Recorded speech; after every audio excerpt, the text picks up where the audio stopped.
2,5 olsa mı? Yok abi. 2,5?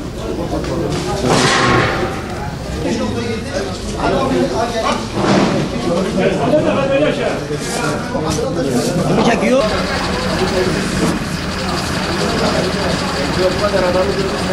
Hangi kanal?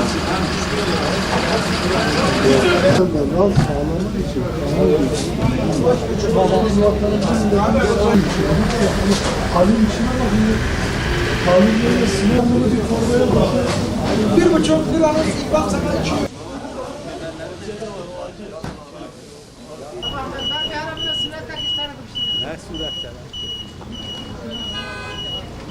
Evet. Vatan gemileri, Vatanmanın gemileri. Şimdi herkesin yanıldığı bir nokta var. Meyve sebze fiyatlarını biz belirlemiyoruz. Bizim alış yaptığımız yerler belirliyor. Bu arz talep olayıdır. Yerinde ihracat varsa, yerinde ithalat varsa haliyle mallar uçacak. Kimse gübre fiyatlarından bahsetmiyor. Kimse tohum fiyatlarından bahsetmiyor. Kimse nakliyat, mazot fiyatlarından bahsetmiyor. Bugün bir işçi 50 kilo 60 kilo domates toplar, o işçinin yevmiyesi 85 liradır. 85 lira bayan alıyor, 100 lira erkek alıyor. Bunları dile getiren yok. Meyve sebze arz taleptir. Çok olur, ucuz olur. Az olur, pahalı olur. Bu isteğe bağlıdır. Yani bunu belirleyen bir piyasa yoktur. Şu an benim tezgahımdaki malları ben alış fiyatına satıyorum. Ama neticede zarar ben ediyorum. Biz bakıyoruz her ay esnafımızdan 4-5 tanesi iş yerini değiştiriyor.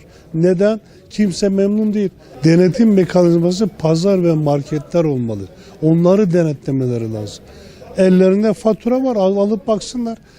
Biz bu meyve sebzenin raiç olduğu dönemini ben bilirim. %33 kar hakkı vardır. Ama şu an sen 2 liraya bir mamulü satıyorsun. Yeri geliyor markette 9 lira oluyor. Ya bu neden böyle oluyor? Fiyatlar geçen seneye oranla bakıldığı zaman bence çok düşük. Geçen sene bir ara yüksekti, tanzim olayı çıkarttı. Tanzim olayında zaten söz konusu olan zararlıklar meydanda.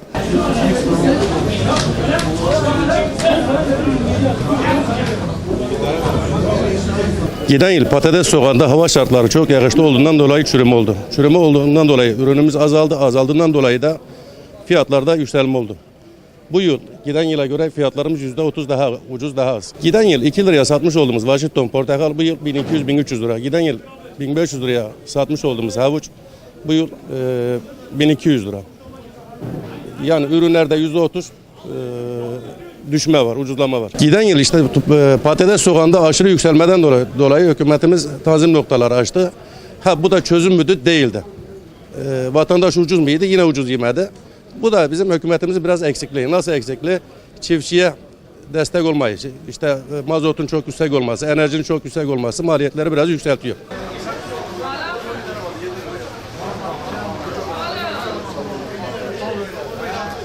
Şu anda ekili şok olduğundan dolayı fiyatlar çok düştü, yani maliyetin altına düştü. Esnaf zararlık çekiyor şu anda. Geçen sene tanzim açan şahıslar bu sene açsaydı çok iyi olurdu yani. Çiftçiyi bitirdiler zaten. Ama bu sene üreten kimse hep iflas etti yani. Aracılar rezil. Devletin çok baskısı var yani ürünlerde. Ne gibi? Yani bugün mazotun maliyeti yüksek, gübrenin maliyeti yüksek. Yani aradaki masraflar çoğaldı yani. Üretici de zarar ediyor, taşeron da zarar ediyor yani komisyoncu. Ama burada göze batan kim? Esnaf. Bakkalıdır, marketidir, komisyoncusudur. Kimse maliyetini, vergisini, şunu bunu hesaplamıyor yani. İlaç %50 yükseldi, %70 yükseldi, mazot %30 yükseldi. Çiftçi üretti, açını kapatmaya çalıştı. Daha çok battı yani. Geçen sene domatesin kilosu 5 ile 6 arasıydı. Aynı ürün bu sene 3 lira, 3,5 lira, 2,5 lira. Yani arada kar olayı yok. Sadece döner serme yani. Açığı kapatmaya çalışıyoruz yani. Bugün diyelim domatesi yapmamızın sebebi sırf geçen seneden kalan borçları kapatmaya çalışıyoruz yani. Peki satışlarınız nasıl? Düşük. Tüketim düşük. Yani alıcı azaldı yani. Yiyen kısım azaldı. Yani bugün evine 2 kilo alan yarım kiloya düştü. Bütçesi yok çünkü. Fiyat düşük olmasına rağmen. Bütçe yok. Çünkü adam askeri ücret çalışıyor. 2300 lira alıyor. Bu bütçesini kapatmıyor yani. Allah 3 çocuklu 4 çocuk olana yardım etsin yani.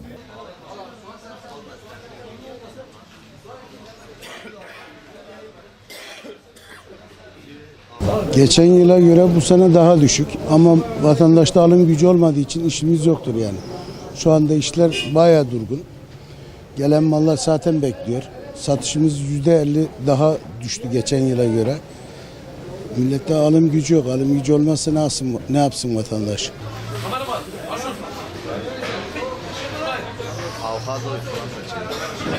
Geçen seneye göre bu sene daha ucuz. Satışlar da pek o kadar değil yani. Kısıtlı mallar hep duruyor zaten. Alım gücü yok kimsenin. Millet ekonomik kriz var. Yani kimse alıcı evvel bir adam gelirdi 10 kasa alırdı. Bugün 2 kasa alıyor, 1 kasa alıyor. Demek ki tüketim yok. Tüketim olsa adam gelir alır gider. Biz burada toptancıyız. Patateste olsun, soğanda olsun gene yani biraz soğan şeyini korudu da patates düşük bu sene mesela. 1300 lira, 1200 lira. Portakal geçen sene 1800-1200'dü.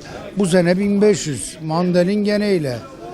Elma geneyle. Geçen senenin aynı yani.